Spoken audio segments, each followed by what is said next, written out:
तो मुझे भय लग रहा है और दूसरी बात मुझे लज्जा आ रही है। भय क्यों?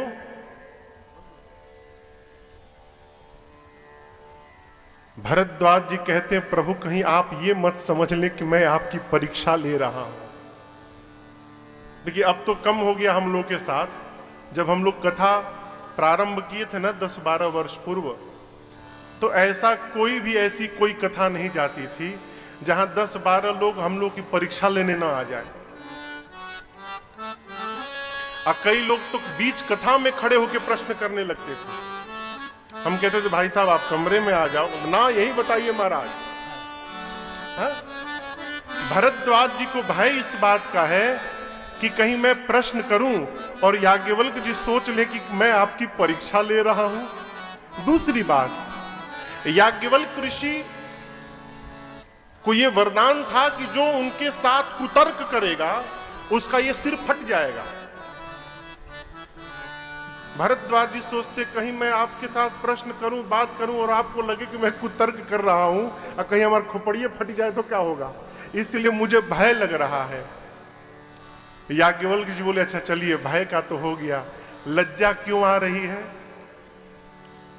भरद्वाज जी बोले हम प्रातः स्मरणीय परम पूज्य श्री वाल्मीकि ऋषि के शिष्य हैं। कहीं मेरे प्रश्न को सुनकर आपको मेरे गुरुजी पर संदेह न हो जाए। कैसे गुरुजी हैं? चेला को इतना भी नहीं बताए हैं, इतनी छोटी बात पूछ रहा है मेरे से, तो मेरे गुरुजी के ऊपर बात चली जाएगी, इस बात की मुझे लज्जा आ रही है। याज्ञवल्क्य जी बोले आपको न भय होना है भयभीत, न लज्जित होना है, आपके मन में जो प्रश्न है करिए। भरद्वाज जी पूछते हैं प्रभु वेद पुराण शेष सरस्वती सबके मुख से मैंने सुना है सब राम जी की महिमा गाते हैं। मैंने ये भी सुना है कि शंकर भगवान दिन रात राम राम जपते हैं और काशी जी की महिमा नहीं है, राम जी के नाम की महिमा है कि काशी में मरने वाले जीव जंतु मात्र को शंकर जी राम नाम कहते हैं और ये राम नाम ही उस जीव को मुक्त कर देता है। ये भगवान के नाम की महिमा है।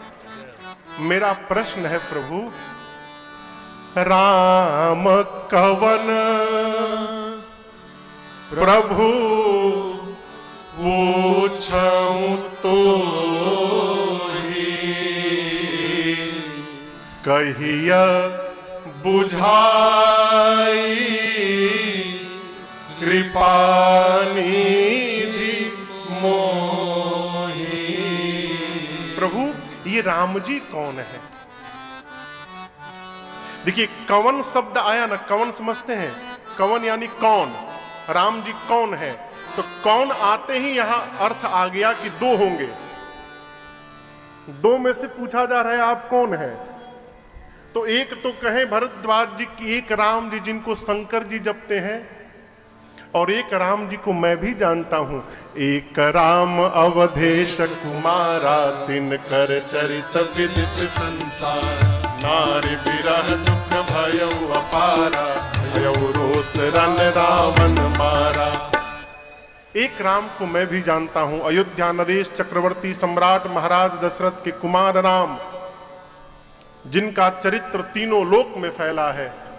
उनकी पत्नी का हरण भया, राम जी को क्रोध आया, युद्ध में राम जी ने रावण का अंत कर दिया। मेरा प्रश्न है मैं जिस राम जी को जानता हूं क्या शंकर जी भी उन्हीं राम जी का नाम जपते हैं, या शंकर जी जिस राम जी को जपते हैं वो कोई और राम, और मैं जिन राम जी को जानता हूं ये कोई और राम है? ये मेरा प्रश्न है मुनिवर। याज्ञवल्क्य जी बोले कैसे सुनाऊं? तो भरद्वाज जी कहते हैं जैसे मिटे मोर भ्रम भारी,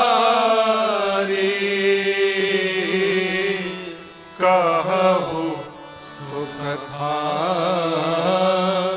नाथ बेस्तारी। प्रभु जिस प्रकार से ये मेरा भारी भ्रम समाप्त हो जाए, आप वही यत्न करिए।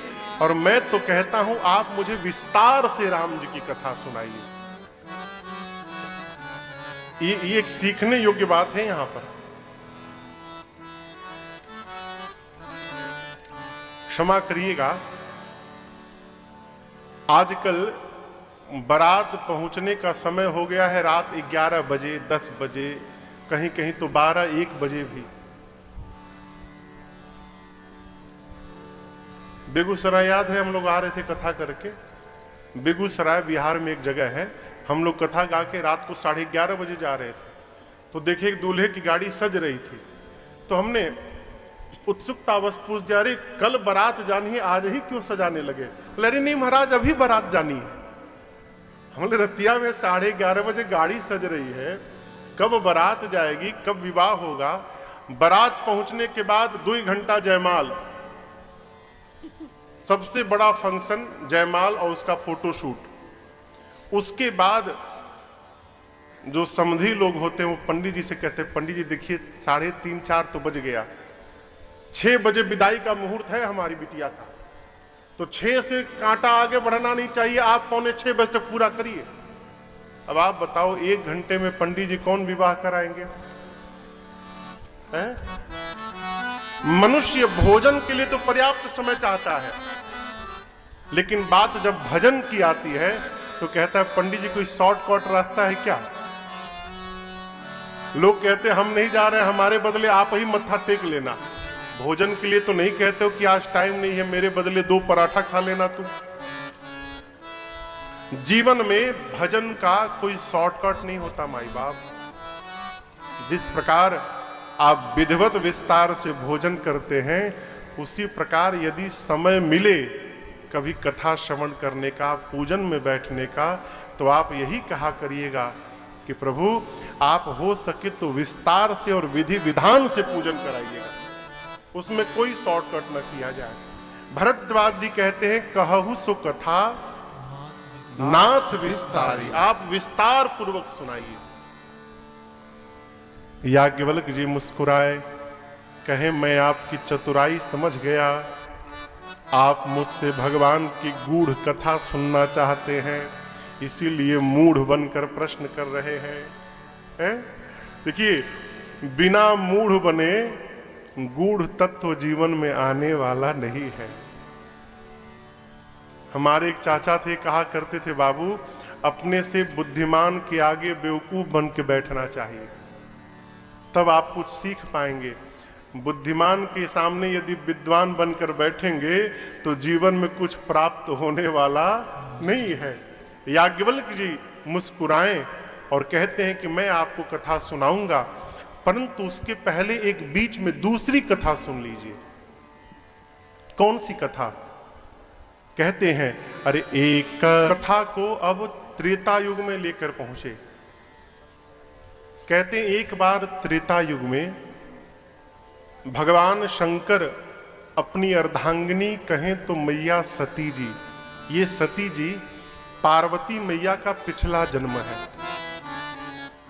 सती मैया को साथ में लेकर भगवान शंकर कैलाश से नीचे उतरे और पश्चिम भारत में महाराष्ट्र में दंडकारण्य है, जहां पंचवटी नासिक जो क्षेत्र है वो दंडकारण्य है। दंडकारण्य में अगस्त्य ऋषि का आश्रम है। भगवान शंकर मां सती को लेकर अगस्त्य ऋषि के आश्रम में राम जी की कथा सुनने के लिए पहुंचे। अब यहां पर आप देखिए, विनम्रता का दर्शन करिए। कोई भी व्यक्ति यूं ही महान नहीं हो जाता है। राम कथा के रचयिता कौन है पता है आपको? राम कथा किसने लिखी? कहिए कहिए, कुछ भी कहिए। हाँ हाँ, तुलसीदास जी ने। भैया कह रहे तुलसीदास जी ने। और कोई बतावे, आप लोग में से बताइए। शंकर भगवान। राम कथा किसने लिखी? रची महेश। कहां लिखा? निज मानस राखा। भगवान शंकर ने राम कथा लिख ली और पाई सुसमऊ शिवासन भाखा, समय पाकर मां पार्वती को सुनाई। आइए क्रम का दर्शन करिए। वही शंकर भगवान सोए शिव काग भुषुंडी दीना। वही शंकर जी ने राम कथा किसको दे दी? काग भुषुंडी जी को। काग भुषुंडी जी ने किसको दिया? तेहि सन जाग बलिक पुनि काग भुषुंडी जी ने राम कथा किसको दी? याज्ञवल्क ऋषि जी को। याज्ञवल्क जी ने किसको दिया?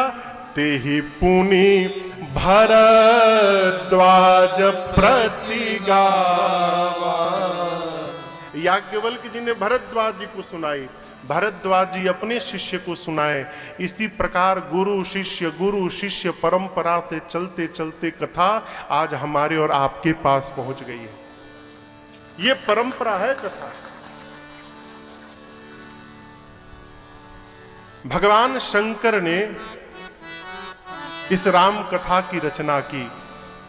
वो तो पूज्यपाद, देखिए पूज्यपाद गोस्वामी तुलसीदास जी महाराज स्वयं वाल्मीकि जी के अवतार हैं। इस बात को प्रातः पूज्य नाभादास जी महाराज ने भक्तमाल में स्पष्ट कर दिया गया है। कलिकाल के जीव का उपचार करने के लिए, उनका उद्धार करने के लिए वाल्मीकि ऋषि ही कलयुग में तुलसीदास जी के रूप में अवतार लिए और उन्होंने राम कथा की रचना की। इस पर हम लोग एक पद गाते हैं, आज तक संभवतः एक ही दो बार गाए हैं। आइए आपको सुनाते हैं। ये रामचरितमानस है क्या? अरे सनातन का यही शंखनाद है, ये तुलसी दल का प्रसाद है। सनातन का यही शंखनाद है। और आज चलते चलते हमारे और आपके मध्य में पहुंच गई। अब आपके मन में प्रश्न होगा, जब भगवान शंकर ने स्वयं कथा लिखी है तो वो अगस्त्य ऋषि के पास सुनने क्यों चले गए? वचन के कारण। अगस्त्य ऋषि काशी जी में रहते थे। काशी जी में आप जब प्रयाग से दक्षिण की ओर बढ़ेंगे तो एक पर्वत श्रृंखला है विंध्य, नाम सुना है ना? विंध्याचल जो क्षेत्र है, विंध्य पर्वत श्रृंखला। विंध्य एक बार बढ़ने लगे,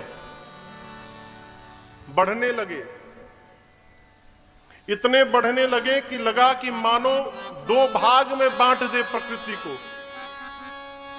अगस्त्य ऋषि सभी पर्वतों के गुरु हैं, तो देवता लोग काशी जी में आए और आकर अगस्त्य ऋषि से कहें कि आप अपने शिष्य को तनिक समझाइए ना, इतना न बढ़े।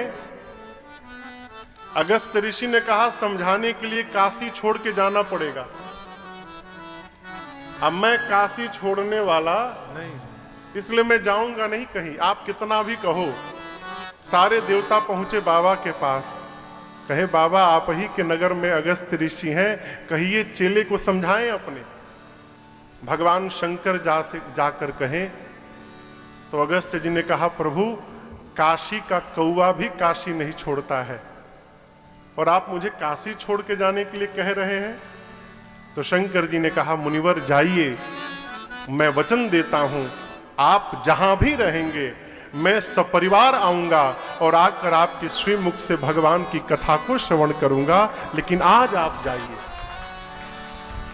बाबा की बात मानकर अगस्त्य ऋषि गए बिंद के पास, तो बिंद ने प्रणाम किया। एक स्थान है सिरमौर,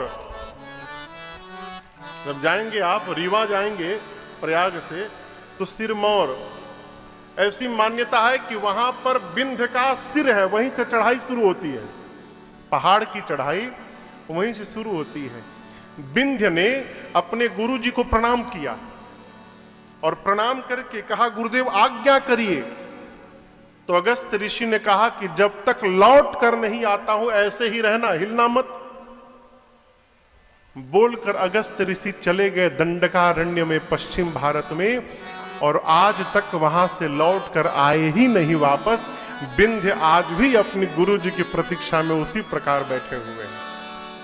ये वचन था। इस वचन के कारण भगवान शंकर सती मैया को लेकर त्रेता युग में अगस्त ऋषि के पास पहुंचे। अगस्त जी ने द्वार पर जब भगवान शंकर का दर्शन किया हो, आनंद में विभोर हो गए, नाचने लगे हो। दिव्य आसन पर पधराया, बाबा का और मैया का पूजन प्रारंभ किया। शंकर भगवान मन में सोचे कितने अद्भुत महात्मा हैं, ये कथावाचक हैं, हम श्रोता हैं। नियम है कि वक्ता की पूजा श्रोता करे, लेकिन ये कितने अद्भुत महात्मा हैं, तनिक भी इनको अभिमान नहीं है कि ये वक्ता है, और वक्ता होकर श्रोता की पूजा कर रहे हैं। ये किसने सोचा? शंकर भगवान ने। अब बगल में बैठी मेरी सती मैया, सती मैया सोचने लगी ये हमरे पांव पे बैठे हैं, घोड़े में, छोटे हैं लग रहा है, ज्ञान हम लोगों से कम है, तभी तो हम बड़े हैं इसलिए तो हमारी पूजा कर रहे हैं, और जब इनका ज्ञान ही कम है तो ये कथा क्या सुनाएंगे। कथा प्रारंभ होने के पहले ही मां ने सोच लिया ये क्या कथा सुनाएंगे। परिणाम कथा भई, बाबा तो सुनते रहे, लेकिन मां केवल यही कहती रही। महाराज लिखते हैं सुनी, किसने सुनी? महेश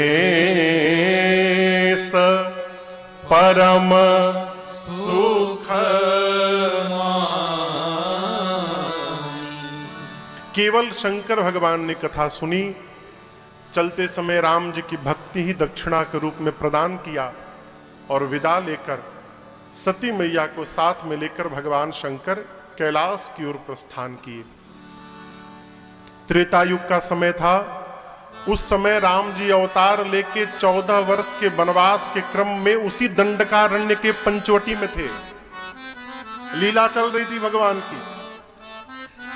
प्रातःकाल भगवान शंकर कथा सुनकर कैलाश की ओर प्रस्थान किए, और उसी समय नीचे रावण आया और मेरी सीता मैया का हरण करके ले गया, और राम जी लक्ष्मण जी के साथ बिरही की भांति कथा सुना हूं तो कान धन्य हो गए हैं। भगवान नीचे ही लीला में है, यदि दिखाई पड़ जाते ना तो कान के साथ साथ हमारा अखियों धन्य हो जाती। पास नहीं जा सकता हूं क्योंकि प्रभु लीला में है। भगवान राम समझ गए और मन ही मन कहे बाबा आप मेरे पास नहीं आ सकते, लेकिन मैं तो। भगवान शंकर हर्षित हो गए हो। क्या हो गए? हर्षित हो गए, आनंद में झूमने लगे। अब यहां एक प्रश्न है, पूछूं? जिसको आप प्रेम करते हो यदि वो रोता हुआ दिखाई पड़ेगा तो आप हर्षित होंगे? कहिए। राम जी रो रहे हैं और रोते हुए राम जी को देखकर हमारे बाबा हर्षित हो गए, झूमने लगे। ऐसा क्यों? अब इसको ठीक से समझिएगा। थिएटर में जब नाटक चलता है तो नाटक में जो जो लोग भाग लिए रहते हैं तो उनके घर के लोग भी यदा कदा नाटक देखने आते हैं। चले हमार बेटवा आज हीरो बनल है, ओके देखी नाटक में का करत है, तो माई बाप आके बैठ जाते हैं। नाटक चालू, नाटक में एक्टिंग करते करते जो कलाकार है वो रोने लगता है, और देखने वाले भी उस भाव में इतने डूब जाते हैं कि दर्शक भी रोने लगते हैं। वो भी रो रहा है, दर्शक भी रो रहे हैं, लेकिन उस कलाकार के जो माता पिता होंगे ना वो बड़े आनंद में होंगे। देखो हमारा लड़कवा का अद्भुत नाटक कर रहा है, वो सब रो रहे हैं। वही घटना यहां घटी है। मेरे प्रभु लीला अवतार में है, शंकर भगवान जान रहे हैं कि राम जी सब नाटक कर रहे हैं, लेकिन बाबा इसलिए प्रसन्न हो गए कि प्रभु आप कितने अद्भुत नाटक में लीला कर रहे हैं, एकदम सही वियोगी की तरह आप रो रहे हैं। प्रभु आनंद आ गया इस लीला को देखकर, इसलिए भगवान शंकर गदगद हो गए। जी भर के भगवान को देखा है। कैसे देखा? भरे लोचन छवि सिंधु निहारी। भगवान स्वरूप के समुद्र हैं। और देखिए, कोई पात्र हो सकता है तालाब से न भरे, इतना बड़ा हो कि नदी से भी न भरे, लेकिन कितना भी बड़ा पात्र क्यों ना हो, यदि समुद्र के पास चला जाएगा तो रिक्त बचने वाला नहीं है, उसको भर ही जाना है। भगवान स्वरूप के समुद्र है। और उस समुद्र को जब शंकर भगवान ने देखा तो आंख के पात्र को लबालब भर लिया। अरे भरी लो, उचित समय नहीं है कि मैं जाकर प्रणाम करूं। कुसमय जानी न कीन्ह चिन्हारी। आपका अपना कितना ही प्रिय क्यों ना हो, यदि वो किसी विशेष स्थान पर बैठा है तो उस स्थान पर जाकर परिचय नहीं स्थापित करना चाहिए। ये मर्यादा है भैया। मैं बहुत पहले की घटना बताऊं। मैं स्टार्टिंग में, प्रारंभिक दौर था, रायपुर में हम लोग कथा गा रहे थे। आप उसमें नहीं थे? आप थे? हाँ। रायपुर में मैं छत्तीसगढ़ में कथा गा रहा था। 2010 की घटना है। तो एक हमारे पुराने परिचित कथा में आए और मुझे मंच पर देखे, बीच कथा पे मंच पे चढ़े आए और आकर हेलो हेलो हाथ हाथ मिलाने लगे। अब हम उनका मुंह देखें, विवेक नहीं था, होता तो न आते। कितना भी कोई प्रिय क्यों ना हो, किसी विशेष स्थान पर यदि बैठा है तो वहां जाकर अपना परिचय स्थापित नहीं करना चाहिए। ये मर्यादा है। भगवान शंकर कहते हैं कि प्रभु लीला में है, ये उचित समय नहीं है जाने का। इसलिए शंकर भगवान जहां थे वहीं से जय सच्चिदानंद जगपाल, आपकी जय हो प्रभु, आपकी जय हो, हे प्रभु आपकी जय हो। जय जयकार करके भगवान शंकर अस कही चले मनोजन सावन। जय जयकार करके सती मैया को लेकर भगवान शंकर आगे बढ़ गए। लेकिन बाबा तो आगे बढ़ गए, लेकिन सती मैया मन से वहीं रह गई। कहां? नीचे। सती मैया सोचने लगी कि जो अपने पत्नी के लिए रो रहा है वो भगवान होगा। भगवान कहीं पत्नी के लिए रोते हैं क्या? और यदि वो भगवान थे तो उनको पता नहीं रहता कि मेरी पत्नी कहां है? वो भगवान नहीं हो सकते। लेकिन शंकर जी ने कहा है तो ये झूठ भी नहीं हो सकता है। महाद्वंद में पड़ गई। भगवान शंकर ने अनेक प्रकार से समझाया। सती पिता कर रूप, आगे होई चली पंथ तेहि, जेहि आवत नर भूप। सीता मैया का रूप धारण करके मेरी मां सती जी जिस मार्ग से राम लक्ष्मण जी आ रहे थे, आगे आगे चलने लगी। अब यहां पर आपसे मैं निवेदन करूं, नकली से बचा जाए। क्यों? नकल सदैव नकल ही होता है, वो असल होने वाला नहीं। उसको भी प्रमाणित करने के लिए असल की आवश्यकता पड़ती है। अब शायद बंद हो गया है। पहले हम लोग जब पढ़ते थे और कोई भी अपना कागज जिरोक्स कराते थे तो ओरिजिनल ले जाकर स्कूल में अटेस्टेड कराना पड़ता था, या किसी सरकारी अधिकारी से, डॉक्टर से उसको प्रमाणित कराना पड़ता था। उसके लिए असल की आवश्यकता पड़ती थी। सती मैया नकली रूप बनाई सीता जी का। रूप तो बना ली, लेकिन स्वभाव कहां से लेकर आएंगी? कौन सा स्वभाव? सती जी को यह पता नहीं था कि सीता मैया जीवन में कभी भी राम जी के आगे आगे नहीं चलती थी, वो राम जी के सदैव पीछे पीछे चलती थी। और ये नकली सीता बनके आगे आगे चलने लगी। लक्ष्मण जी देखे तो पहचान गए। से देखा लक्ष्मण दीख उमा कृत बेसा। ये तो सती जी हैं। लगता है प्रभु की कोई लीला चल रही है। सती जी और निकट गईं। तब राम जी ने हाथ को जोड़कर प्रणाम किया और कहा, मां बाबा कहाँ हैं? आप अकेले वन में घूम रही हैं मां। वन बड़ा भयानक है मां। सीता को मैंने अकेले छोड़ा, कोई हरण करके ले गया, आप भी अकेले घूम रही हैं। सती मैया देखी, अरे ये तो भगवान है, मुझे पहचान गए। मां इतनी भयभीत भई, मारे लज्जा के कुछ नहीं बोली और उल्टे पांव भगवान शंकर के पास गई। बाबा के पास गई तो बाबा ने जाते जाते प्रश्न किया, गई समीप महे सतब, हंसी पूछी कुशला,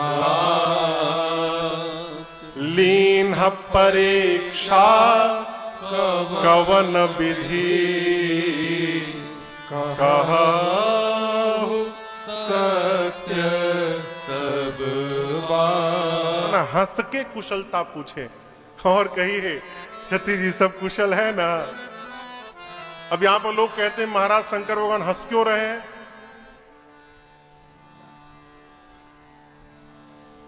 सती मैया बीमार है। देखिए, एक बीमारी होती है शरीर को और एक बीमारी होती है मन को। शरीर को जो बीमारी लग जाए, दवा से वो बीमारी जा सकती है, लेकिन माई बाप मन को जो बीमारी लगती है ना, संशय की दुनिया में ऐसी कोई दवाई नहीं बनी है जो उस बीमारी को समाप्त कर दे। वो तो प्राण ही लेकर जाता है माई बाप। और यदि कोई बीमार से मिलता है तो विधि है कि बीमार से यदि आप मिलने जा रहे हैं गुलदस्ता लेके, तो वहां मुस्कुराते हुए जाना चाहिए। बीमार से ग्रसित है ऊपर और आप चेहरा बना के और बताइए भाई, तो आपके चेहरे को देखकर वो और बीमार हो जाएगा। है? बीमार से हम मुस्कुरा कर मिलते हैं। सती मैया आई, बाबा ने हंसकर पूछा, लीन परीक्षा कवन विधि, कहु सत्य सब बात। सती जी, आप सत्य सत्य बताइएगा, किस प्रकार से, किस विधि से आपने परीक्षण किया? बस यही मेरी मैया से भूल हो गई। बताना तो सत्य चाहती थी, परंतु जिस माया का रूप बनाया ना, उस माया ने सत्य नहीं बोलने दिया। और सती जी क्या बोल गई? अरे कछु न परीक्षा लीन गुसाई, कछु न परीक्षा लीन गुसाई। फिर क्या किया? कीन्ह प्रणाम तुम्हारे ही नाई, कीन्ह प्रणाम तुम्हारे ही नाई। सती जी ने कहा, प्रभु मैंने कोई परीक्षण नहीं किया। बाबा बोले, फिर क्या किया? मां बोली, जो आपने किया, आपने प्रणाम किया ना, अंतर इतना था कि आप ऊपर से प्रणाम किए और मैं उनके पास गई और मैंने पास में जाकर प्रणाम किया। बाबा को विश्वास नहीं भया, इतना समझाता रहा, समझ में बात नहीं आई और रास्ते में अपने आप समझ गए। शंकर भगवान को विश्वास नहीं भया तो ध्यान में गए। तब शंकर देखे उधरी ध्याना, शंकर देखे उधरी ध्याना, सते जो कीन्हा चरित सब जाना, सते जो कीन्हा चरित सब जाना, सते जो कीन्हा चरित सब जाना। और भगवान शंकर ने सब देख लिया। और आपको बताऊं, जब बाबा ने देखा कि सती ने मेरी मां सीता का रूप बनाया, बाबा को बहुत कष्ट हुआ। और यहां पर समझिएगा, शंकर भगवान ये भी कह रहे हैं कि इसमें सती का कोई अपराध नहीं है। आप पढ़िएगा, चौपाई स्पष्ट लिखी हुई है, बहुरी राम मायही सिरुना। पूरा प्रकरण सुनने के बाद, जानने के बाद भगवान शंकर ने राम जी की माया को प्रणाम किया। भगवान की माया को, क्यों? उसी माया ने प्रेरी सती ही जेही झूठ कहा। भगवान शंकर मन ही मन कहते हैं कि सती का अपराध नहीं है, इस माया ने प्रेरित करके झूठ कहलवाया। अब क्या करूं? अब आज के बाद मैं जब जब सती को देखूंगा तो इस बात का स्मरण आएगा कि सती ने मेरी मां का रूप धारण किया था, और जिसको देखने के बाद मां की याद आएगी, उसके साथ मैं गृहस्थ धर्म का निर्वाह कैसे करूं? भगवान शंकर के पास ऐसी दुविधा आई, मन ही मन प्रभु श्री राम के चरणों का स्मरण करने लगे। और स्मरण करते करते भगवान शंकर, बाबा ने संकल्प किया कि आज के बाद मेरे शरीर से सती का भेंट नहीं होगा। बाबा ने मैया का त्याग कर दिया, मन ही मन संकल्प किया। आकाशवाणी भई, आकाशवाणी ने भगवान शंकर की प्रशंसा की। आकाशवाणी ने कहा, बाबा आपके अलावा पूरे सृष्टि में ऐसा संकल्प कठोर कोई नहीं कर सकता।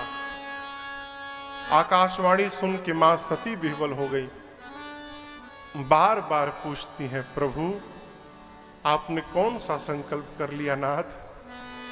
लेकिन मां के बार बार पूछने पर भी शंकर भगवान ने उनको बताया नहीं। क्यों? अभी बता दूंगा तो सती को सुनकर कष्ट होगा। मेरे व्यवहार से ही सती को पता चल जाएगा कि मैंने इनका त्याग कर दिया है। कौन सा व्यवहार? भगवान शंकर पहुंचे कैलाश, और कैलाश जाने के साथ ही बाबा 87,000 वर्ष के लिए समाधि में चले गए। बीते संवत 87,000 वर्ष शंकर भगवान समाधिस्थ रहे, मौन धारण कर लिए। जो राम रचिरा को करी तर्क बढ़ा। भगवान शंकर मौन हो गए और बाबा समाधिस्थ गए भय। सती मैया समझ गई कि बाबा ने मेरा त्याग कर दिया। 87,000 वर्ष बाद शंकर जी समाधि से बाहर आए, राम राम स्मरण किए। सती मैया ने जाकर प्रणाम किया। बाबा समझ गए कि सती को मेरे न बोलने से कष्ट पहुंचा है। उनके दुख को समाप्त करने के लिए लगे कहन हरि कथा रसाला। भगवान राम की कथा प्रारंभ किए। सती मैया सामने बैठी हैं। यहां समझिएगा, सर्पराज यज्ञोपवीत बनकर सुशोभित है वो भगवान शंकर। यहां मां पार्वती भगवान शंकर के वामांग में बैठी है। इसलिए अर्धांगिनी कहा जाता है स्त्री को। क्यों? वो पुरुष के बाएं तरफ बैठती, आधा अंग स्त्री का है।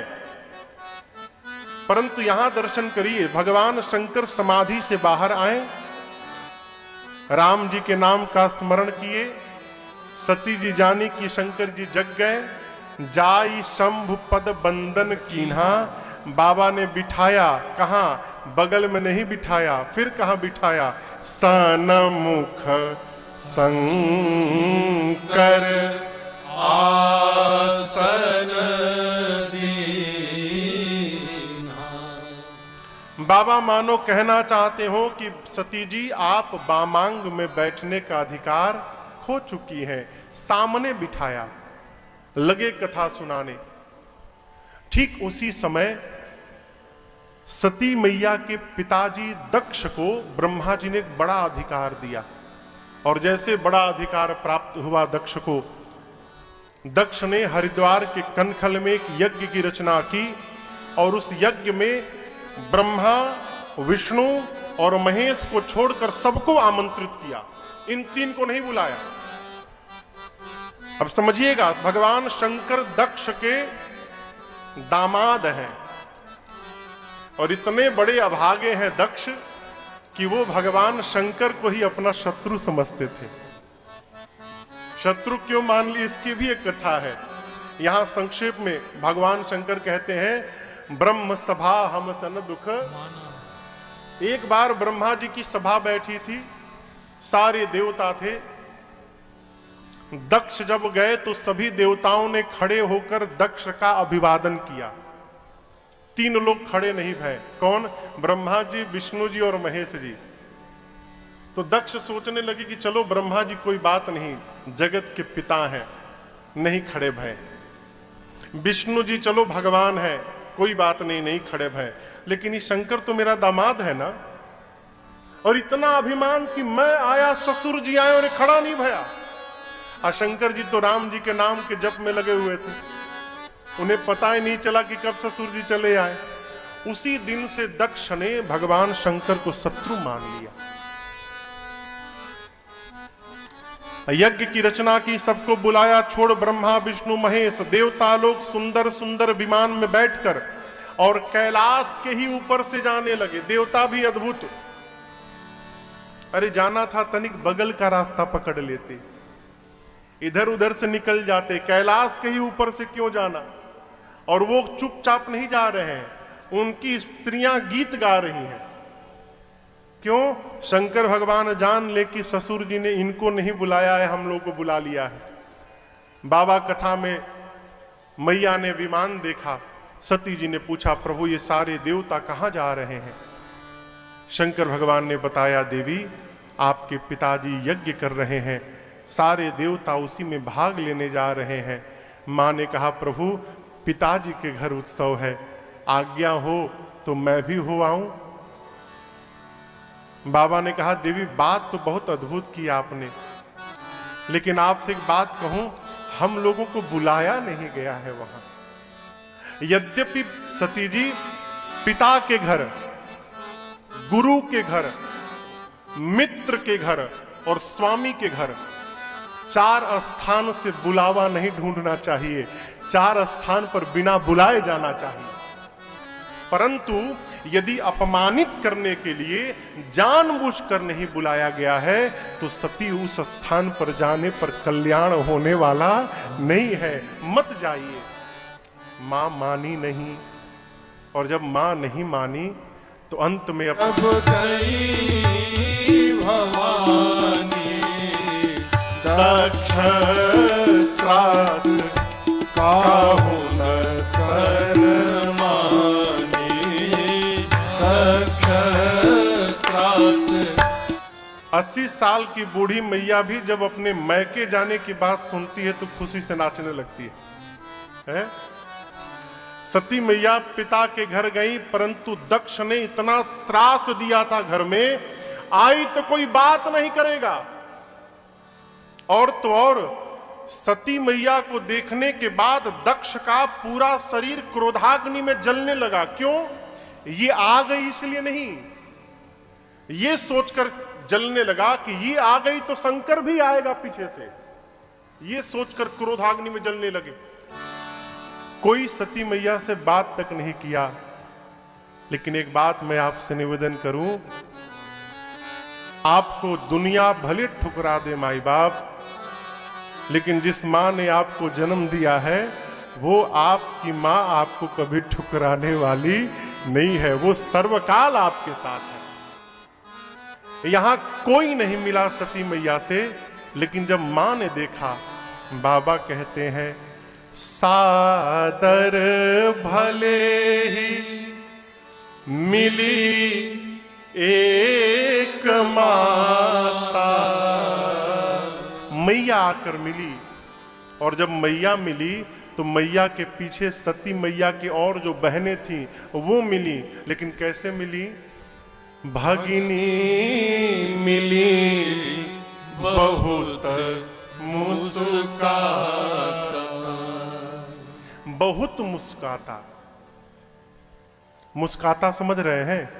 मुस्काता यानी मुस्कुराते हुए।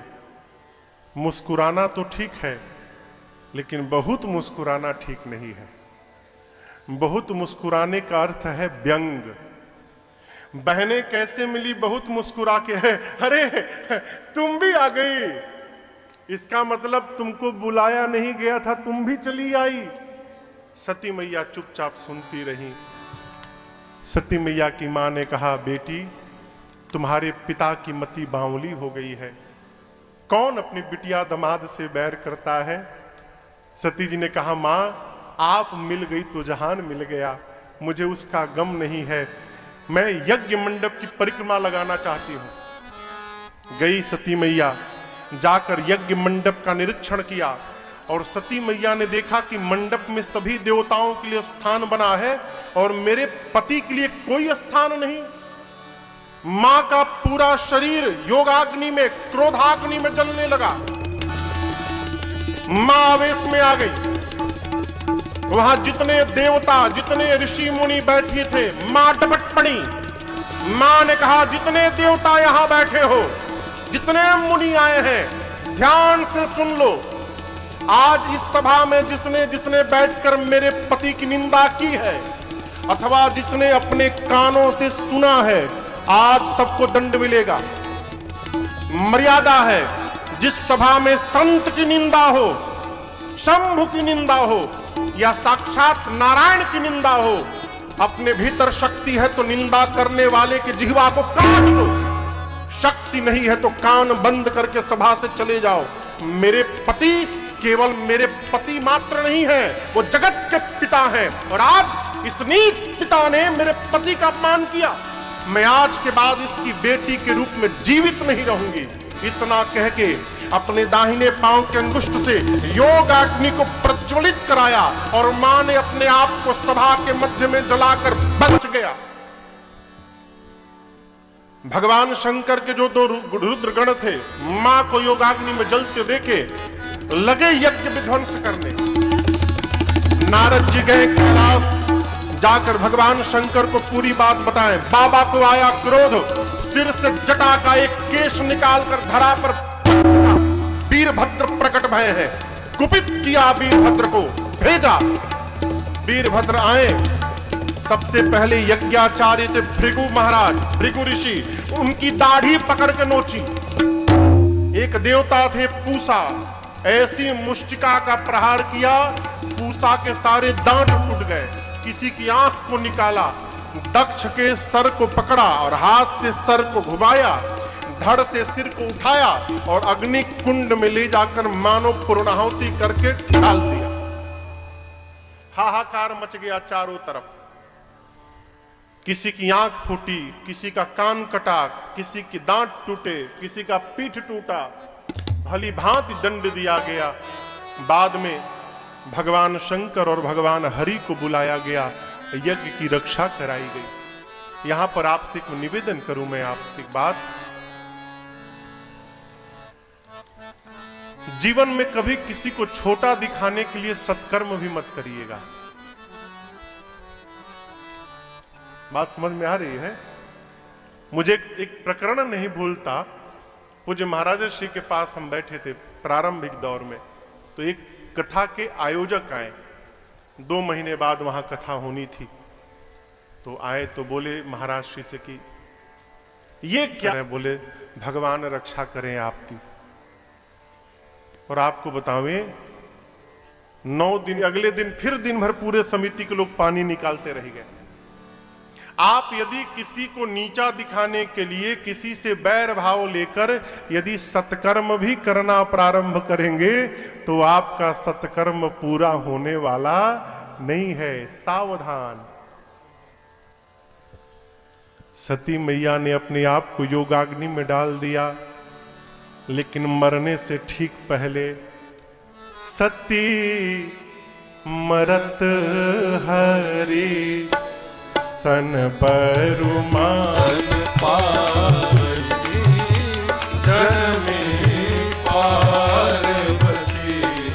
सन पार्वती। मां सती ने भगवान राम जी से वरदान मांगा, प्रभु अगले जन्म में भी मुझे बाबा के ही चरणों की दासी बनना है प्रभु। क्यों? इस जन्म में जो अपराध हुआ है मैं उस अपराध को अगले जन्म में धोना चाहती हूँ नाथ, इसलिए जन्म जन्मांतर जब जब शरीर मिले मैं बाबा के ही चरणों की दासी बनूं। इसी वरदान के कारण पार्वती मैया, सती मैया का अगला जन्म हिमांचल महाराज के घर में पार्वती जी के रूप में भया। आइए एक बार भाव और श्रद्धा के साथ बोलिए पार्वती मैया की जय। और नारद जी से बोले, हिमांचल जी मुनिवर आप त्रिकालदर्शी हैं, तनिक मेरी बिटिया की हाथ की रेखा देखिए और इसमें क्या दोष गुण है, आप कृपा करके मुझे बताइए। नारद जी पार्वती मैया का हाथ देखे और कहे, महाराज आपकी बेटी समस्त शुभ लक्षणों की खानी है, इनका नाम उमा अंबिका भवानी होगा। आपके बेटी के नाम का स्मरण करके संसार की सभी स्त्रियां अपने पातिव्रत धर्म का पालन करेंगी। आपकी बेटी की कीर्ति आपको यश को प्रदान कराएगी। आपकी बिटिया का सौभाग्य सदैव अखंड बना रहेगा। जितना बढ़िया था सब नारद जी बताए। हिमांचल जी बोले, दोष नहीं बताए? नारद जी बोले, होगा तब न बताएंगे। हाँ, बिटिया में तो नहीं है, लेकिन इनके जो पति बनने वाले हैं उनमें थोड़ा दिखाई दे रहा है, कहिए तो बता दूं। हिमांचल जी बोले, बताइए। अब नारद जी शुरू हो गए, अगुण अमान मातु पितु। नारद जी कहना चाहते हैं 3 गुण होते हैं, सत रज तम, सात्विक राजसिक और तामसिक। आपके बेटी का पति अगुण होगा, अर्थात तीनों गुणों से परे होगा, त्रिगुणातीत होगा, निर्लेप होगा। ठीक? हिमांचल क्या समझ गए? हिमांचल जी समझ गए अगुण यानी उसमें कोई गुण नहीं होगा।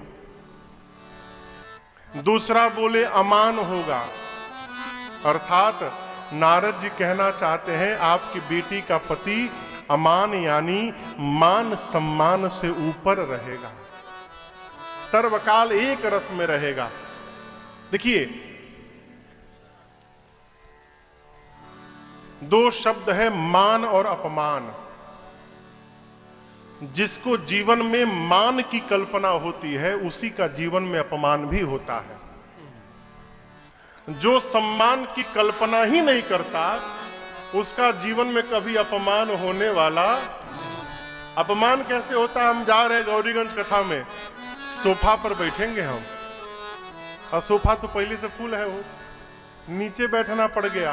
अब कहेंगे हमारा तो अपमान करा दिए। क्यों? कल्पना किए थे सोफा पे बैठने के लिए, आपने मान की कल्पना की, वैसा नहीं भया, आपको लगता है मेरा अपमान हो गया। भगवान शंकर मान सम्मान से सदैव ऊपर रहे। इसलिए देखिए, सभी देवताओं के पूजन की अलग अलग विधि है, ये चढ़ाना है, वो चढ़ाना है। हमारे बाबा को जिसको कोई नहीं पूछता वही बाबा को चढ़ा दीजिए, घास चढ़ा दीजिए, धतूरा चढ़ा दीजिए, बांग चढ़ा दीजिए, दूध के नाम पर पानी चढ़ा दीजिए, बाबा एकदम आनंद में है, कभी प्रसन्न से नाराज होने वाले नहीं। अमान, हिमांचल क्या समझ गए? अमान यानी उसका कोई सम्मान नहीं करेगा। तीसरा बोले मातु पितुहीना, उसके माता पिता नहीं है, अर्थात नहीं है का अर्थ ये नहीं कि पहले थे अब नहीं है, इसका अर्थ है कौन है किसी को पता ही नहीं आज तक। अब आप अपनी बिटिया का विवाह करेंगे ऐसे दूल्हे से जिसके माता पिता का पता ना हो। मातु पितुहीना, उदासीन, उदासीन रहेगा, संशय रहित रहेगा। अब इसके बाद सुनिए, जोगी जटिल अकाम मन नगन अमंगल रे, अति स्वामी यही कहा मिली परी मस्त रे। आपकी बिटिया का पति महाराज जोगी होगा, उसकी विशाल जटाएं होंगी, नंगा रहेगा, नंगा नगन, कुछ नहीं पहनेगा, और संसार के जितने अमंगल वस्तुएं हैं सबको अपने ऊपर पहन के रखेगा। ऐसा पति आपकी बिटिया को मिलेगा। आपकी बेटी की हाथ की रेखा बता रही है।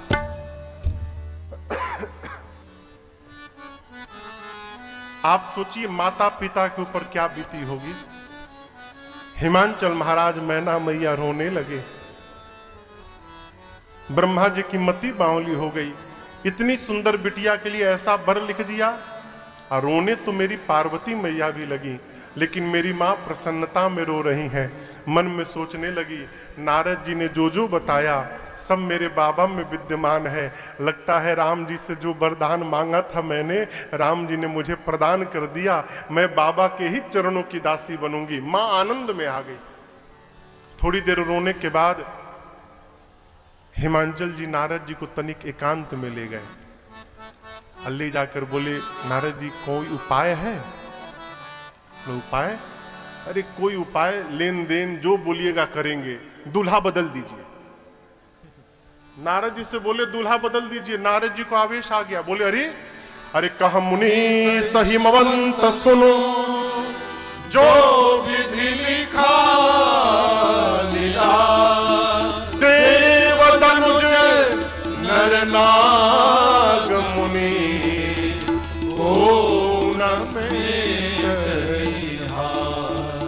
हिमांचल जी सुनिए, मेरे पिता ब्रह्मा जी ने आपकी बिटिया की ललाट पर जो लिख दिया, देवता दैत्य, मेरे अनुमान से वो सारे शंकर जी में विद्यमान है। और शंकर जी में होने के कारण वो दोष नहीं, वो सद्गुण बन जाते हैं। क्यों? समर्थ कहूं नहीं दोष, समर्थवान व्यक्ति को दोष नहीं लगता। बहुत पहले की बात बताऊं मैं, एक बार मैं बॉम्बे एयरपोर्ट पे बैठा था, सुबह सुबह का समय। एक भाई साहब जहाज पहने आए, जहाज पकड़ने आए। अब वो जो कपड़ा पहने थे ना, भगवान मालिक है, मतलब ऐसा लग रहा था कि वो कपड़ा पहन के 10-12 कुत्तों के झुंड में कूद पड़े हो, और कुत्तों ने मिलकर उनका स्वागत किया हो। पूरा पैंट उनका फटा हुआ था, आगे से पीछे से चारों तरफ से। अब मैं देखूं, आके बगले में बैठे थे वो। हमने कहा बताओ, ये फटा पुराना कपड़ा पहन के चले आए, तो बगल में एक और आदमी बैठे थे, बोले महाराज ये फैशन है अभी। अब सोचिए, वो बड़े आदमी हैं तो पहन लिए फटा तो फैशन है, विवाह कैसे करेंगे? नारद जी बोले वही बताने के लिए तो मुझे भेजा गया है। एक उपाय है। क्या? अरे जो तप करे कुमारी तुम्हारा। घर में बच्चे जब अवस्था में आ जाए ना, तो उनको थोड़ा तप में लगाने का प्रयास करिए, क्योंकि जीवन में जब आराम से प्राप्त हो जाता है ना, तो उसके मोल का पता चलने वाला, मोल का पता तभी चलता है जब रगड़ाई के बाद प्राप्त हो जाए। मैं अपने साथ घटी घटना बताऊं। पूज्य महाराज श्री जब मैं कथा प्रारंभ करने के लिए तैयार भया कि अब कथा गानी है, महाराज श्री के साथ रहते रहते 150 वर्ष बीत चुके थे, तो महाराज जी ने एक दिन हमसे कहा कि तुम्हारे पास 2 मार्ग हैं, प्रत्येक महीने कितना तुम्हारा खर्च है हमको बता दो, हम तुमको देंगे, हमारे पास रहो, कोई टेंशन नहीं, जहां भेजूंगा कथा के लिए जाना, कथा करके चले आना, आराम से रहोगे बेटा। और दूसरा मार्ग है कि छोड़ के निकलो, अपनी रगड़ाई करो, अपनी कथा करो, अपने लोग बनाओ, मेरे किसी भी लोग के पास नहीं जाओगे ना फोन करोगे, अपनी कथा करो, यात्रा करो। क्या करोगे? हमने कहा सरकार आपके कहने से मैं कथा क्षेत्र में आया, मेरे लिए जो उचित हो सरकार बताइए। तो महाराज जी ने कहा कि फिर छोड़ के निकलो और जाकर अपनी यात्रा प्रारंभ करो। ये बात है 2010 की। कहो तब हम लोग चल पड़े, सब साथी तभी से साथ में हैं, और कैसी कैसी कथा भी हो तो राघव जी जान रहे हैं। 2010, 2011, 12, 13, 14, 15, 16 तक तो केवल सुनकर समझने का प्रयास करिएगा। दिल्ली के कवि हैं दिनेश रघुवंशी, उनकी रचना है। कहते हैं जो तपेगा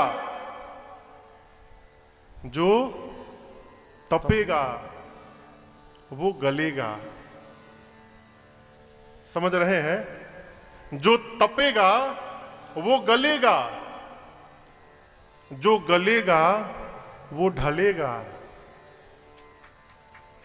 अभी पूरा नहीं भया है। जो तपेगा वो गलेगा, जो गलेगा वो ढलेगा, जो ढलेगा वो बनेगा, जो बनेगा वो मिटेगा, और जब मिटेगा वही संसार में टिकेगा। कोई गल नहीं सकता माई बाप, और सांचे में ढलने के लिए गलना बहुत आवश्यक है। बिना गले सांचे में कोई ढलने वाला नहीं है। तप में लगाया जाए। नारद जी ने कहा आपकी बिटिया यदि तपस्या करेगी तो शंकर जी प्राप्त होंगे। मां पार्वती ने सुना और जाकर मैया ने कठोर तपस्या की। मां की कठोर तपस्या देखकर आकाशवाणी भई, और आकाशवाणी ने वरदान दिया, हे भवानी जी, ऐसी कठोर तपस्या संसार में आज तक किसी ने नहीं की। जाइए, हम कहते हैं आपकी मनोकामना पूर्ण हो गई। भगवान शंकर आपको प्राप्त होंगे। आपके पिताजी बुलाने के लिए आए, आप वन से घर जाइएगा। यदि आपको वन में सप्तर्षि मिल जाए तो आप हमारे वचनों को सत्य समझिएगा। इधर जब से सती मैया का शरीर शांत भया, तब से भगवान शंकर को वैराग्य आ गया। कैलाश से निकलकर जहां तहां घूमने लगे। एक बार राम जी ने शंकर जी को दर्शन दिया, पार्वती के जन्म की कथा सुनाई, और राम जी ने शंकर जी से कहा, प्रभु यदि आप सत्य में मुझे प्रेम करते हैं तो मैं आपसे कुछ मांगना चाहता हूं। बाबा ने कहा, मांगिए प्रभु। राम जी ने कहा, जाए विवाह हो शैलजहि, यह मोहि मांगे दे। आप जाकर पार्वती जी से विवाह करिए, यही मैं आपसे मांग रहा हूं। राम जी ने तो शंकर जी ने पहले कहा, प्रभु उचित नहीं है। क्यों? गृहस्थी से विरक्ति बना हूं, अब आप विरक्ति से फिर से गृहस्थी में भेज रहे हैं, उचित तो नहीं है नाथ, परंतु आपने कह दिया है इसलिए आपकी आज्ञा में दुरा नहीं सकता। आज्ञा सिर पर नाथ तुम्हारी, जो आज्ञा प्रभु। राम जी अंतर ध्यान भय। भगवान शंकर सोचने लगे कि पार्वती ने पिछले जन्म में मेरे भगवान की परीक्षा ली थी। इस जन्म में अब जब तक मैं पार्वती की परीक्षा नहीं लूंगा, मैं विवाह करने वाला। तो सप्तऋषियों को भेजकर शंकर भगवान ने पार्वती मैया की परीक्षा ली। सप्तऋषि परीक्षा लेकर आए, मां का प्रेम सुनाया। भगवान शंकर इतने आनंद में आ गए कि उसी आनंद में भगवान शंकर समाधि में प्रवेश कर गए। पिछली बार समाधि में गए थे तो कितने दिन थे? 87,000 वर्ष। आज फिर चले गए। अब कितने दिन बाद आएंगे किसी को पता? समाधिस्थ हो गए। बाबा समाधि में गए और उसी बीच एक दैत्य का जन्म भया जिसका नाम था ताड़कासुर। कठोर तपस्या की इसने और ब्रह्मा जी से वरदान मांग लिया कि मैं मरूं नहीं। ब्रह्मा जी बोले, असंभव, मरना तो पड़ेगा ही बेटा, कुछ और मांगो। तो सोचने लगा कि शंकर भगवान की पत्नी जल चुकी हैं, उन पत्नी से कोई बेटा था ही नहीं, और बाबा समाधि में चले गए हैं। अब कितने हजार साल बाद आवे कि लाख साल बाद आवे पता नहीं, बहुत बढ़िया अवसर है, वरदान क्या। अब ताड़कासुर सोचा बाबा तो समाधि में है, बेटा है ही नहीं, मुझे मारेगा कौन। देवताओं को दौड़ा दौड़ा के मारने लगा। देवता भागे, देवलोक से पहुंचे ब्रह्मा जी के पास। कैसे मरेगा? ब्रह्मा जी बोले, ऐसा ऐसा वरदान मांग लिया है। इंद्र बोले, फिर तो मर भया। ब्रह्मा जी बोले, मर भया नहीं, मरेगा। इंद्र बोले, कहां है? ब्रह्मा जी बोले, समाधि में है। इंद्र बोले, ताड़कासुर तो बाद में मारेगा। जो जगाने जाएगा बाबा पहले मार डालेंगे उसे। तब ब्रह्मा जी ने कहा आप मत जाइए, कामदेव को बुलाकर विदा करिए। देवताओं ने कामदेव का आवाहन किया है। कामदेव देव कार्य जानकर जानते हैं कि मेरी मृत्यु निश्चित है, परंतु परोपकार में मृत्यु होगी तो जीवन भर सर्वदा संत मेरी प्रशंसा करेंगे। अस्तु कामदेव चले हैं। अपने पूरे प्रभाव का विस्तार किया। कैलाश पहुंचने में कामदेव को 2 दंड समय लगा, 48 मिनट। और इस 48 मिनट में पूरी सृष्टि काम के वशीभूत हो गई। चारों तरफ काम ने अपना डेरा डाल दिया। कैलाश पहुंचे तो देखे कि कामदेव के प्रभाव का असर शंकर भगवान पर तनिक नहीं भया। अब अपनी मृत्यु को निश्चित जानकर एक आम के वृक्ष पर पत्तों के पीछे छिप कर बैठ गए और धनुष पर 5 विषम बाण को चढ़ाकर कान तक खींचा और भगवान शंकर के हृदय में उतार दिया। जैसे बाण बाबा शंकर के हृदय में लगा, बाबा का नेत्र खुल गया। बाबा ने दाहिने देखा, बाएं देखा, सामने देखा, कोई नहीं दिखाई पड़ा। ये बाण किसने चलाया? तब तक आम के पल्लवों के पीछे छिपे हुए कामदेव पर दृष्टि गई। बाबा का क्रोध भड़का, पूरा त्रैलोक्य कांपने लगा। बाबा ताबसीवती, तो जितने लोग रहते हैं उतनी भाषा बोलते हैं, ठीक ना? देवता आए हैं साथ में, लेकिन सबकी भाषा बदली है। भगवान शंकर प्रसन्न भय और पूछा देवताओं से, कहिए अमर आप क्यों आए हैं? कहहु अमर आए के ही हेतु। ब्रह्मा जी ने इंद्र से कहा, पूछ रहे हैं, बता दो क्यों आए हैं? इंद्र बोले, डर लग रहा है, हम नहीं बताएंगे। अरे डर किस बात का? मार दिए तो? ब्रह्मा जी ने कहा, अभी अपने मुख से अमर बताया ना आपको, यदि ये अमर बोल रहे हैं तो कैसे मार देंगे? इंद्र ने कहा, अभी अभी जिनको जलाकर भस्म किया वो भी अमर थे, चले गए। हम नहीं कहेंगे आप ही को लाए हैं, इसीलिए तो लाए हैं। ब्रह्मा जी कहे, प्रभु आप तो अंतर्यामी हैं, आप सब जानते हैं। शंकर जी बोले, हम कोई अंतर्यामी नहीं है। क्या कारण है स्पष्ट बताइए। अब यहां दर्शन करिए, आप ये मत समझिए कि ये झोल केवल यहीं पर है।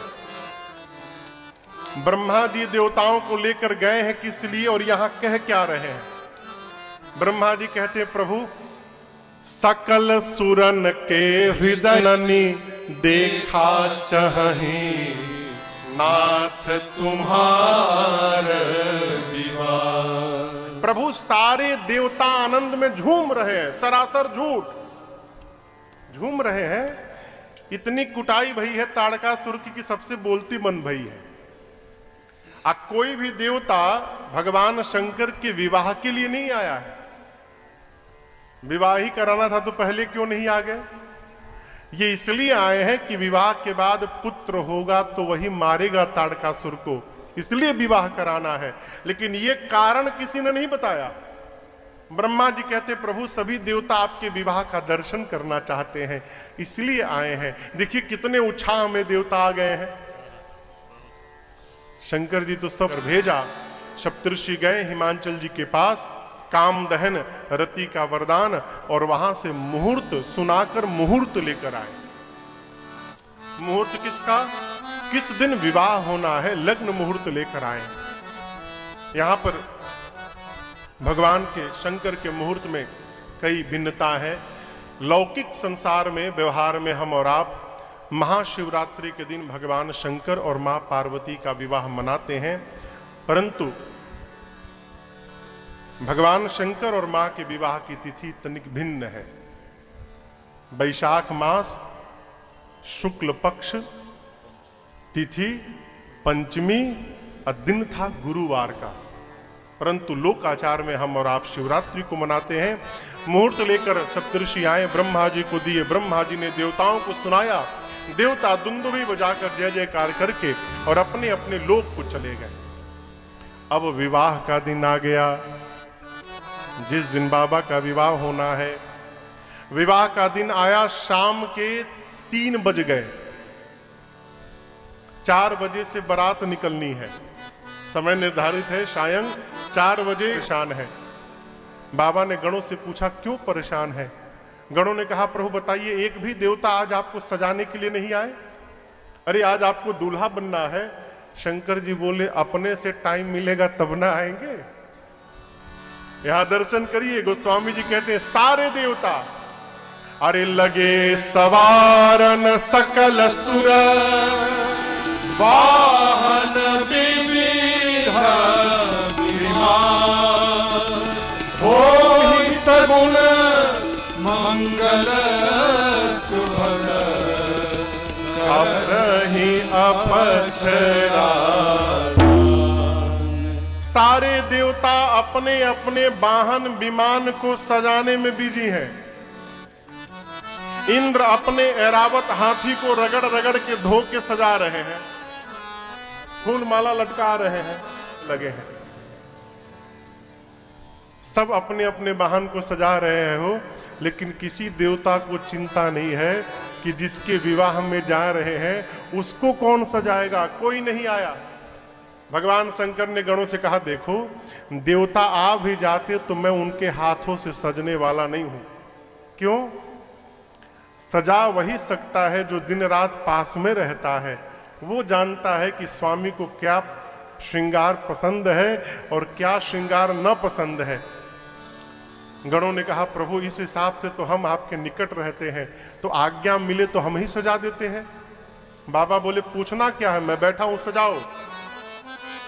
भगवान शंकर बैठ गए और बाबा के गण नंदी भृंगी अब भगवान शंकर का दुल्हे सरकार का श्रृंगार करते हैं।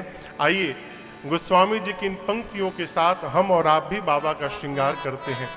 बाबा कहते हैं शिव ही शंभु गण करहि श्रृंगारा, शिव ही शंभु गण करहि। बना। गणों ने कहा चलो टोपी का काम खत्म। दूल्हे का टोपी बन गया, मुकुट लग गया। एक ने कहा मुकुट पहन लिया दूल्हा, लेकिन जब तक मौर न लगावे तब तक दूल्हा कैसा? यहां दूल्हा मौर लगाता है विवाह में, क्या कहते हैं उसे? मौर कहते हैं ना। देखिए इसी से दूल्हे की पहचान होती है। बारात में तो सभी सजे धजे रहते हैं ना, लेकिन जो मौर लगा कर बैठा है वो दूल्हा है।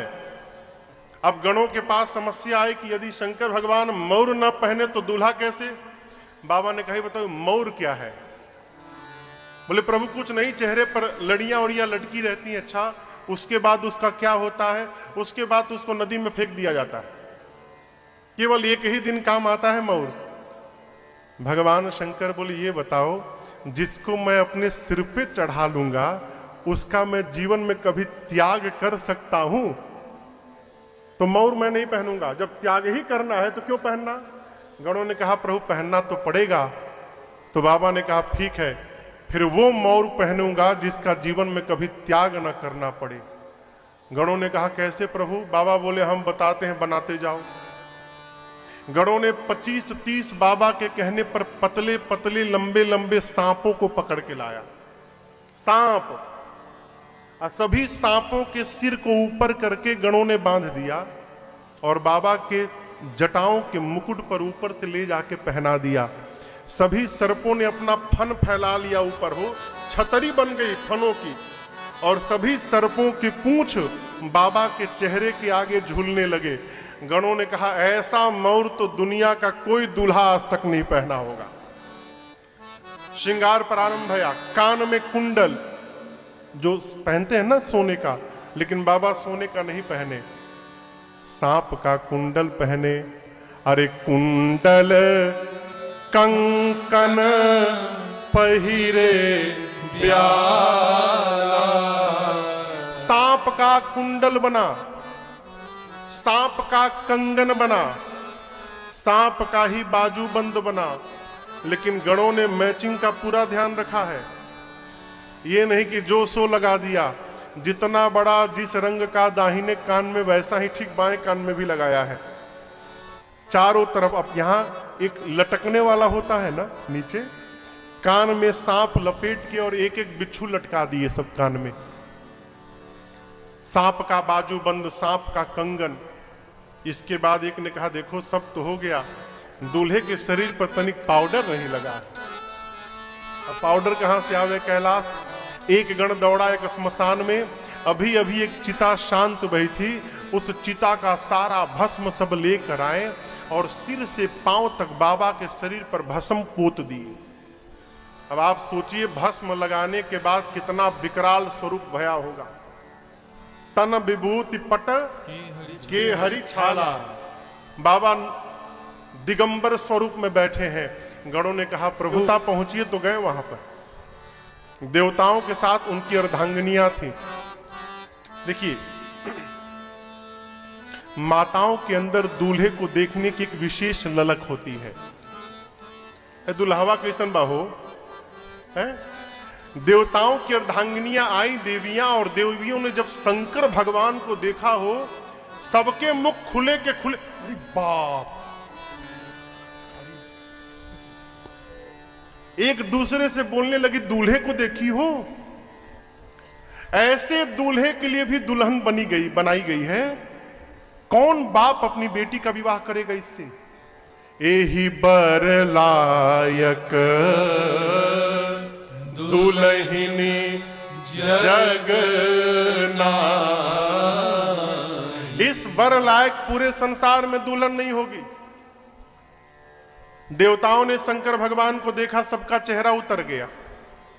क्यों? 1 महीना से मेकअप में लगे थे अपने। देवता सोचने लगे ऐसा दूल्हा चला जाएगा तो हमारी सुंदरता को कौन पूछेगा। विष्णु भगवान ने देवताओं को, दिक्पालों को एकत्रित किया और कहा देखिए दूल्हे के अनुरूप बारात नहीं है। ये नहीं कहा कि बारात के अनुरूप दूल्हा नहीं है ना, दूल्हे के अनुरूप बारात नहीं है। दूसरे नगर में जाएंगे, हंसी हो जाएगी। एक काम करिए, आप सभी देवता अपने अपने समाज को एकत्रित करिए, दूल्हा को कैलाश में छोड़िए और आगे निकलिए। दूल्हा बाद में आता रहेगा अपना। भगवान विष्णु की बात मानकर सारे देवता अपने अपने समाज के साथ बाबा को छोड़ के निकल गए। जब बाराती चले गए तो जिस नंदी पर भगवान शंकर बैठे थे, नंदी ने देखा बाराती छोड़ के भाग गए। नंदी ने बाबा से कहा बाबा बाराती भाग गए, कहिए तो मैं आगे निकल जाऊंगा सबसे अभी। बाबा बोले जाने दो, भागना मत, तुम रुके रहो यहां पर, उनको जाने दो। भृंगी ने कहा प्रभु बिना बाराती के दूल्हे का क्या मतलब? शंकर भगवान बोले प्यारे, जो आनंद अपनी टीम के साथ आता है वो दूसरे की टीम के साथ आनंद आने वाला नहीं है। अपनी टीम को बुलाओ। भृंगी ने कहा प्रभु अपने वालों को तो कार्ड नहीं भेजा गया है, न्योता। शंकर भगवान बोले हमारे वाले को कोई न्योता दे के नहीं बुलाता है, हमारे गण बिना बुलाए पहुंचे रहते हैं। आज्ञा दो कि मैंने बुलाया है। भृंगी ने निकाला तुतहिया और कैलाश पर फूंका, हर हर महादेव, हर हर महादेव, हर हर महादेव, हर हर महादेव, हर महादेव। जैसे भृंगी ने फूंका, 10 दिशाओं से आवाज आने लगी, हर हर महादेव, हर हर महादेव, हर हर महादेव। कौन बोलने लगा? भूत, प्रेत, पिशाच, डाइन, हाकनी, डाकनी, चुड़ैल। और केवल भारत वाले नहीं आए थे हो, शंकर भगवान इंटरनेशनल भूतों के भी स्वामी हैं। पूरे ब्रह्मांड में हर हर महादेव की आवाज गूंजी। अमेरिका के गोरे गोरे भूत, 8-8 फुट के भूत भैया, जिससे भोजन जाता है, मुंह था ही नहीं, यहां पर प्लेन था पूरा। भृंगी परेशान, मुहुआ कहां गई लो। दूसरा नंबर जो भूत आया उसके यहां मुंह, यहां मुंह, यहां मुंह, खोपड़ी पर मुंह, यहां मुंह, सिर से पांव तक जहां देखो मुंह मुंह बना है।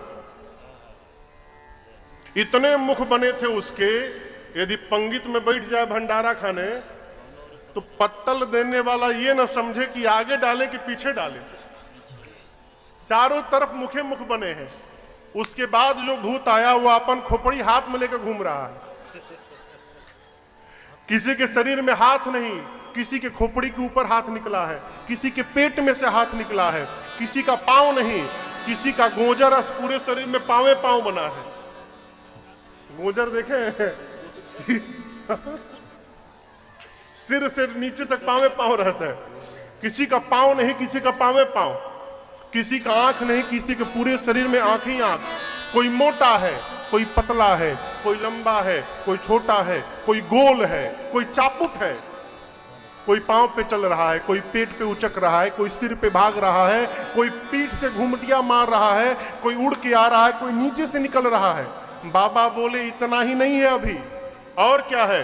तन खीन को अति पीन पावन को अपावन गति करे, भूषण कराल कपाल पर सब सैन्य शोणित तन भरे, कर स्वान सुअर सिकाल मुखगन वेश अगणित कोटन, बहुजिन सप्रेत पिशाच जोगी जमात वर्णत नहीं बने, हजमात वर्णत नहीं बने, हजमात वर्णत नहीं बने। कोई पतला है, कोई मोटा है, कोई लंबा है, कोई छोटा है, कोई त्रिपुंड लगाया है, तो कोई मानो नया नया रक्त ही से स्नान करके आ गया है, पूरे शरीर में रक्त लगा है।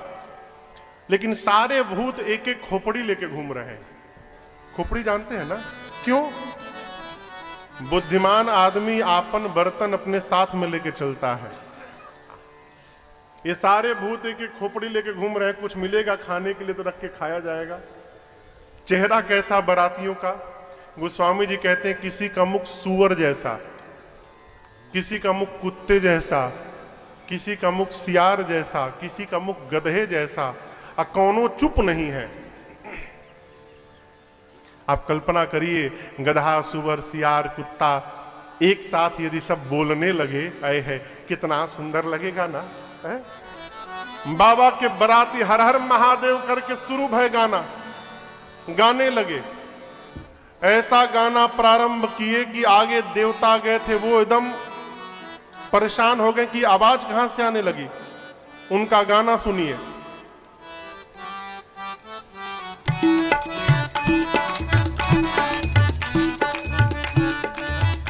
अरे भूता